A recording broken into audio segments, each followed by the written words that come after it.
Welcome to Voice of Africa, where we uncover the stories others try to bury. Today, the international stage shook as the European Union openly blasted the African Union's silence and went further, calling Tanzania a brutal dictatorship in front of the entire world. This moment has triggered outrage, debate, and serious questions about sovereignty, double standards, and who gets to define Africa's political reality. Before we dive into the full video, hit like and subscribe so YouTube pushes this story to more viewers across Africa and the diaspora. Now let's get into it. Aftermath after elections, but a national tragedy. On 29th of October, President Samia Suluhu Hassan crowned herself with a victory of 97% of the vote after silencing the very people who challenged her. And when citizens rose up, especially the young, they were met with bullets, brutality, and a blockade on truth. Hundreds killed, hundreds injured, hundreds arrested, entire country living in fear. Let us say his name clearly.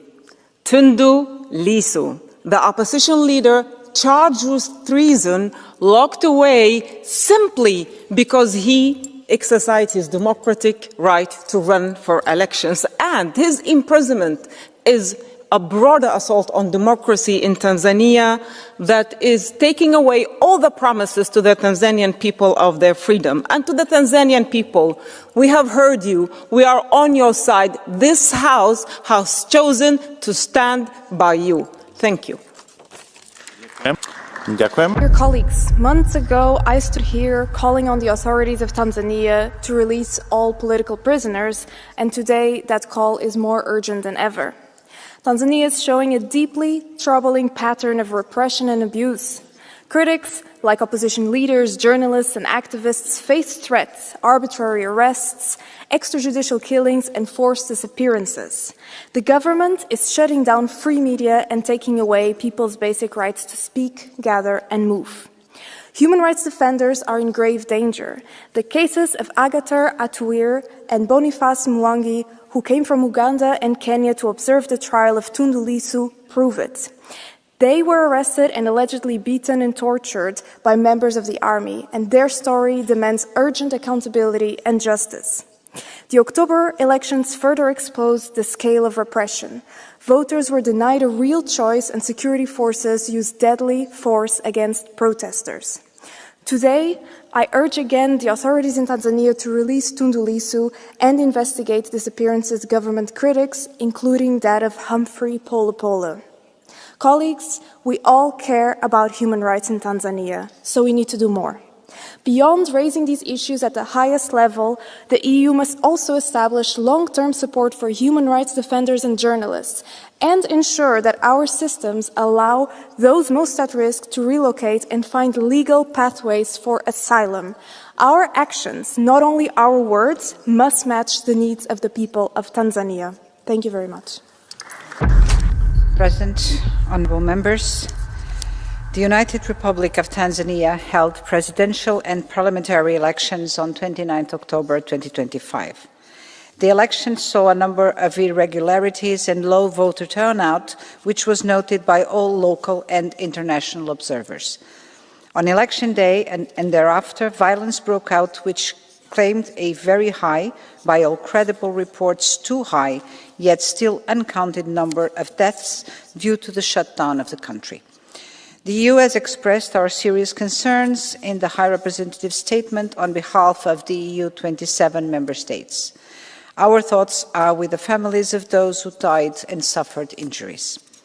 The pre-election period was marked by a shrinking civil and political space, and there are reliable reports pointing to abductions and disappearances. The pre-election period did not provide a level playing field for political parties.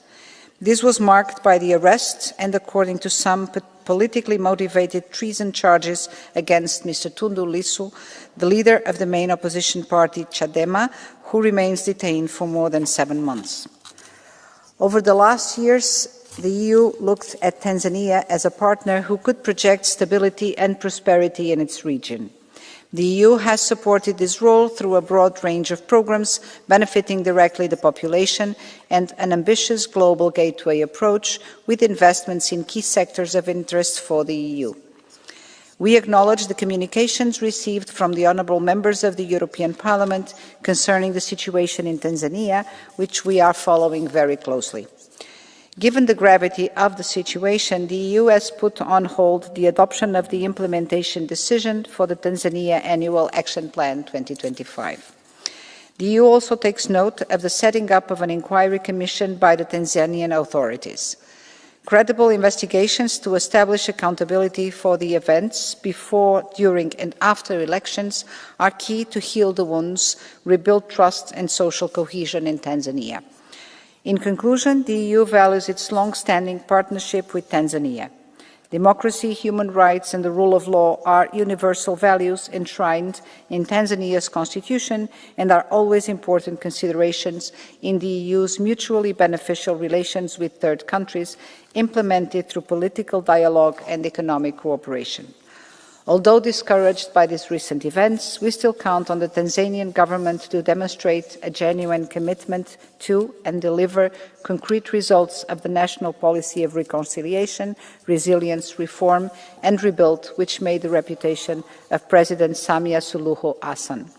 The EU is ready to engage on assisting Tanzania in this process. Thank you.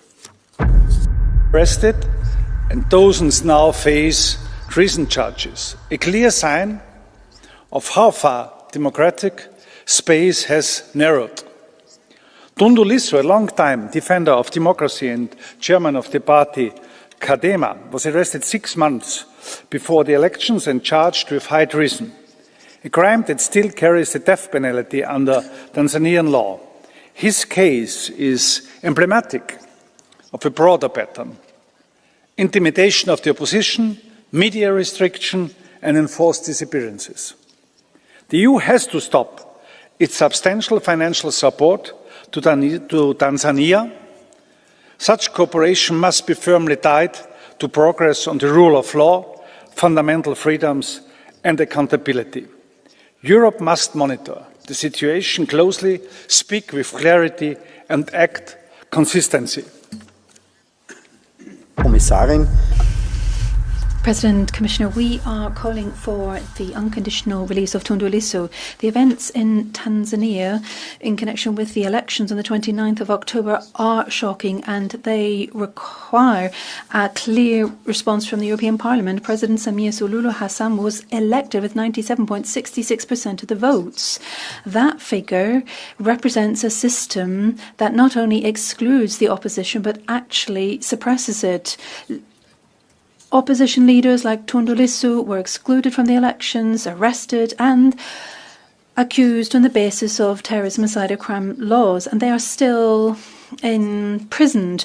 The population protested against it, but it was brutal response from the authorities. On the election day, there was death, there were violent reactions.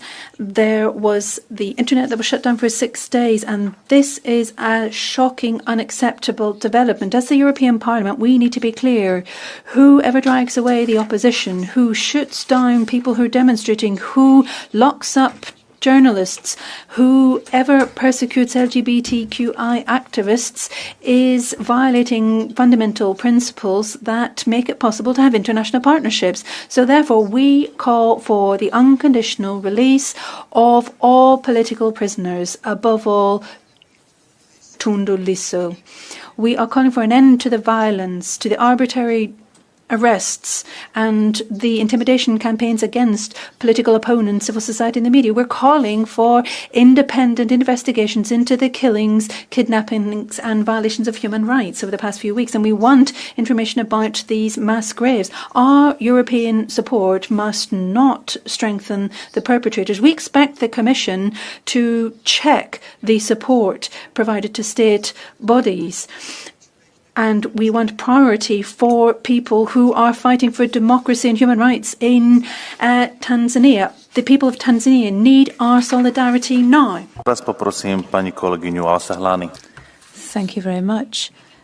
Mr. President, dear colleagues, What happened before, during and after the elections in Tanzania was regrettably no surprise. This was not an irregularity, but the systematic destruction of democratic competition. These elections were marred by state-sponsored political repression, targeted abductions and manipulation. The outcome was decided well before the 29th of October.